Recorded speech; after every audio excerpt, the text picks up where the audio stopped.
Olá, meus caros, bem-vindos à videoaula 2 da disciplina de Organização e Planejamento Educacional.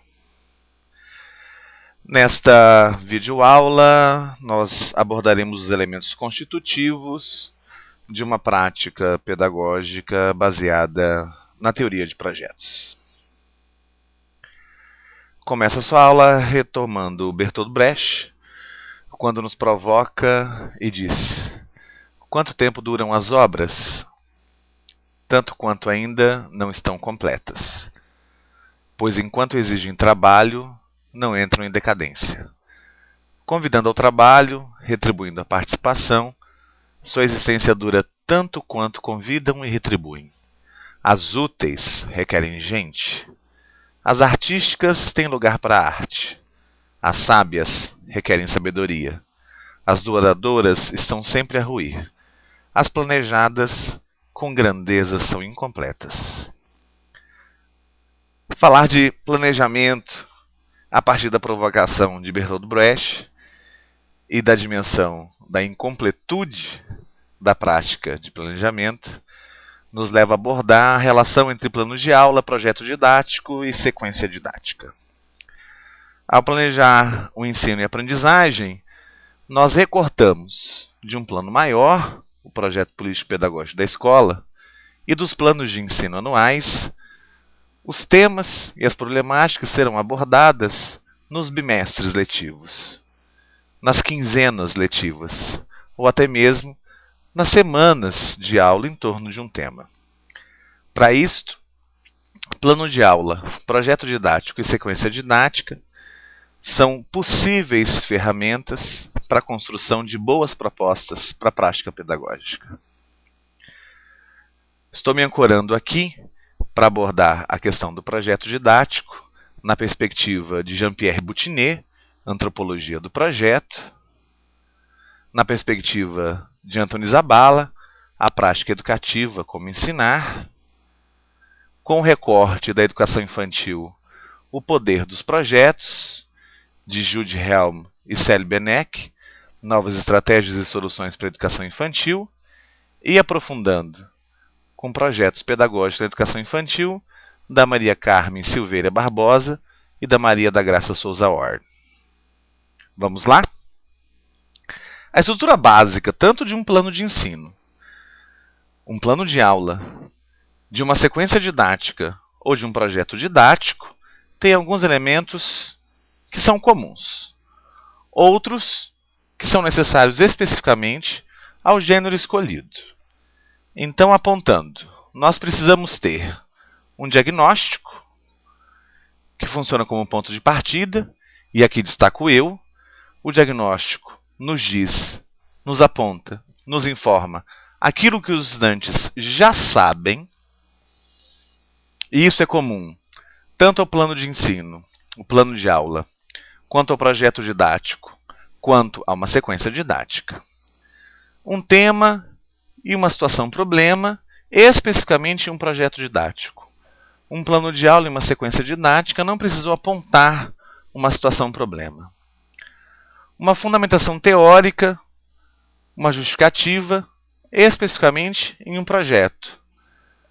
Um plano de aula, uma sequência didática, não precisam ser fundamentados teoricamente e não precisam apresentar uma justificativa. Objetivos, comum às três, são os pontos de chegada, onde nós queremos chegar e as potencialidades que os meninos devem desenvolver. Conteúdos, que são conceituais, procedimentais e atitudinais. Atividades e estratégias, momento em que descrevemos detalhadamente a proposta de intervenção.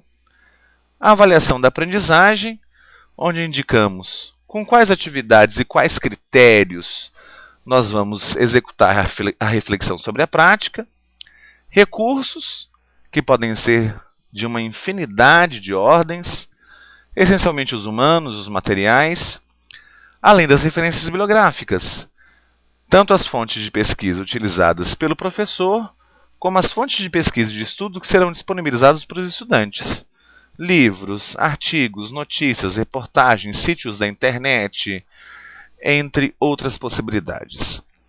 Destacamos aqui que uma prática organizada por meio de projetos exige do professor um compromisso maior com a pesquisa do que a organização da prática por meio de planos de aula ou de sequências didáticas. Avançando, vamos nos deter um pouco mais aos objetivos. Evidentemente, descrever o que o estudante deve ser capaz de fazer é estabelecer objetivos. Entretanto, nós precisamos fazê-lo na tensão entre aquilo que os estudantes já sabem e aquilo que eles devem vir a saber ao final de um tempo letivo na escola. Seja um bimestre, seja um semestre, seja um ano. Nós queremos, na verdade, com os objetivos, garantir que os estudantes, ao estudarem um determinado tema ou realizar uma determinada atividade, fiquem diferentes da forma anterior à execução da intervenção. Eles não podem saber a mesma coisa que já sabiam antes da intervenção. Eles precisam saber mais. Assim, nós precisamos relacionar objetivos e conteúdos. Os conteúdos, num projeto, num plano de aula, numa sequência didática, descrevem aquilo que deverá ser abordado para que se alcance os objetivos. Então, há uma estreita relação entre objetivos e conteúdos. Os conteúdos são meio para se atingir os objetivos, para se garantir que os meninos aprendam. E nessa dimensão do trabalho pedagógico, a relação entre objetivos e conteúdos se dá por meio da proposição da intervenção, ou seja, quais atividades, quais estratégias, quais metodologias vão ser lançadas no processo para se garantir o trabalho com os conteúdos e, por sua vez, garantir que os objetivos sejam alcançados.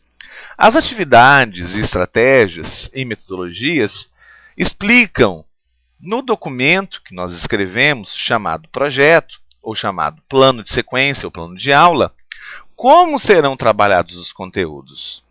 Quais serão as atividades que vão ser desenvolvidas? Em que situações significativas elas estão sendo propostas e como elas serão desenvolvidas pormenorizadamente. Assim, nós temos que pensar especificamente se nós temos as condições de desenvolver aquilo que está proposto como atividade, como estratégia, como metodologia. Isso nos leva a pensar nos recursos. E aí nós temos que relacionar e identificar que materiais vão ser utilizados para o desenvolvimento da aula. Eu vou precisar de vídeo, de CD, de gravador, eu vou precisar de cartazes, eu vou precisar de uma sala informatizada, vou precisar de acesso à internet, porque eu vou trabalhar com ambientes virtuais, entre uma infinidade de necessidades para a consecução dos objetivos. Retomando a questão dos objetivos, eles indicam, então, os pontos de chegada a serem alcançados. E eles são alcançados por meio da nossa intervenção. E essa intervenção somos nós, professores, junto aos estudantes, envolvidos em um objeto de aprendizagem, em um objeto de conhecimento. Especificamente no que se refere à redação dos objetivos, classicamente eles são apontados como orações que se iniciam com verbos no infinitivo. Vejamos um exemplo. O objetivo indica, então, a ação e a finalidade.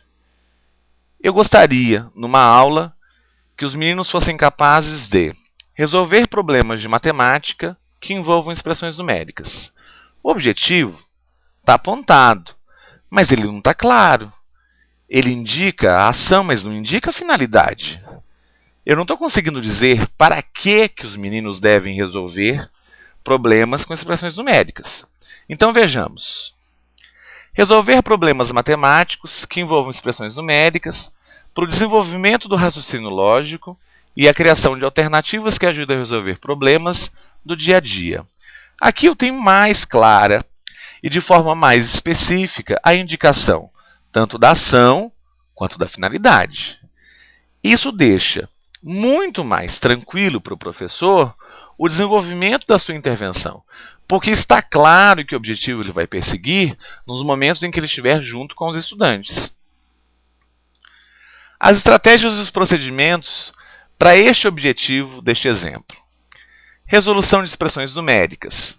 Procedimento coletivo na quadra com a formação de grupos. Roda de expressões numéricas. Procedimento grupal. Resolução e correção de expressões numéricas. Procedimento em duplas. A estratégia, a atividade e o procedimento precisam deixar claro o que vai acontecer. E aqui nós temos uma questão. Descrever pormenorizadamente é a melhor alternativa. Entretanto, há uma questão do tempo, há uma questão da jornada de trabalho. Então nós devemos primar minimamente para deixar claros os pontos centrais dessa ação. Quando eu indico que eu vou trabalhar com resolução de expressões numéricas e vou executar essa atividade na quadra, com os meninos formando grupos, já está suficientemente explicitada qual é a ação. Mas eu posso deixar isso muito melhor escrito à medida em que eu dê riqueza de detalhes. Avançando, nós temos aqui a questão da avaliação. A avaliação, na nossa concepção, precisa ser processual, contínua, participativa, diagnóstica e investigativa, porque ela dá base para a reflexão sobre a própria prática. Entretanto, nós precisamos reconhecer que avaliamos para romper com práticas que não funcionem. Assim, nós precisamos garantir que o fruto da avaliação nos faça retomar o planejamento, garantindo que as próximas ações sejam mais exitosas do ponto de vista da aprendizagem. Assim, possibilidades avaliativas para este exemplo que nós trabalhamos nesta aula. Uma lista coletiva de dúvidas sobre expressões numéricas, montada pelo professor na lousa com a ajuda dos estudantes. Correção coletiva de expressões numéricas, tendo o professor como notador no quadro, e à medida em que se vai corrigindo, o professor vai atentando para o tipo de sugestões que os estudantes estão dizendo, e ali ele consegue identificar quais são as dúvidas e os problemas de aprendizagem que acontecem, além da coleta de amostras individuais de expressões numéricas resolvidas pelos estudantes. Com esse conjunto de dados coletados, e aí me permitam a ressalva, tanto a lista coletiva de dúvidas, quanto a correção coletiva, quanto a coleta de amostras das expressões numéricas resolvidas pelos estudantes são dados. Eu vou conseguir, enquanto professor, tecer a análise sobre o processo de aprendizagem. E isso já me colocou de volta no processo de planejamento. Para encerrar, eu destaco aqui um pensamento do professor Danilo Gandin, um dos principais teóricos da corrente do planejamento participativo. Não somos pescadores domingueiros esperando peixe. Ao contrário, somos como agricultores. Conhecemos a terra, conhecemos as sementes, conhecemos as variações do tempo. Por isso, planejamos efetivamente a nossa prática. Está dado o recado. Assim se encerra essa segunda videoaula.